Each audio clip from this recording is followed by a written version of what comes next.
Hey, hey, hey. I really hope that you all are having a blessed day. So, the reason why I'm on is because I have a word I have to give out. So, that's why I'm here. Um, Whoever this word is for, I want you, after you watch this video, to go to Second Chronicles, starting at Second Chronicles chapter 20, starting at verse 25 and ending at verse 37, okay? Um First of all, if this word is for you, it's good news, but there's also a warning that we have to heed as well.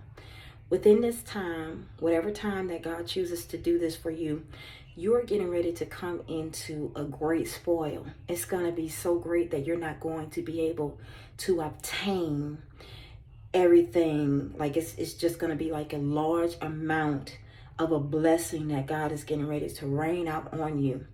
And with this is going to come a particular place of power.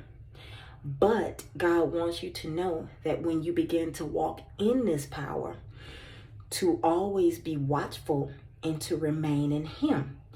As you begin to read the chapter that I told you to, and starting at the verse and ending at the verse, you will see why this is so important to gain an understanding if you are the one who God is speaking to. Because Jehoshaphat started off on the right path. His mother and his father raised him to be, a righteous man because they themselves were upright before the Lord. Jehoshaphat, when he reigned over Judah, he was 35 years old. He reigned over them for 25 years. What caused him to fall into the wrong alignment is the warning that God needs me to share for you if this message is for you. He came into alignment with the wrong man. The man's name was Ahaziah. He was king of Israel during that time. He was also a very wicked man. God tells us many times that we are not even to sit in the seat of the wicked.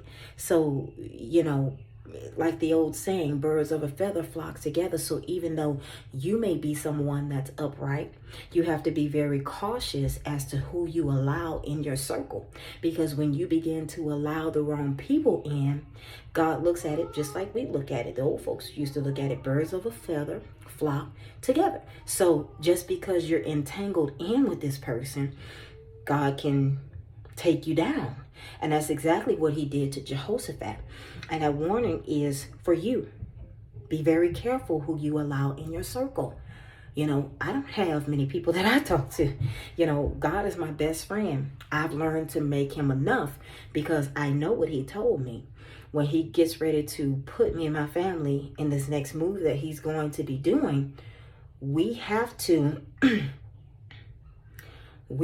be ready and prepared to keep going and to be vigilant as to who we allow in, because he went as far as to tell me and my family that he was going to send people in to test us. And those people who came in, he stated to me, if we followed them, they were going to lead us astray.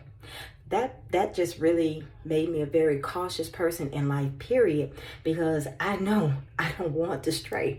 And I understand the depths of, because I've studied Solomon, I've studied Jehoshaphat, and I've seen what certain places of power can do to people when people come up in the world. That's why I'm okay with just being called Sister Nicole.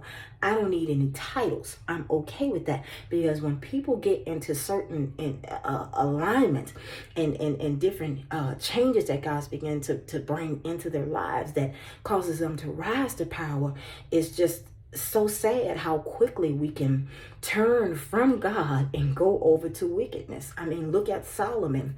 Again, look at Jehoshaphat. Again, look at David. So many people before us fell short once they rose up to power. So if this message is for you, you are going to be blessed.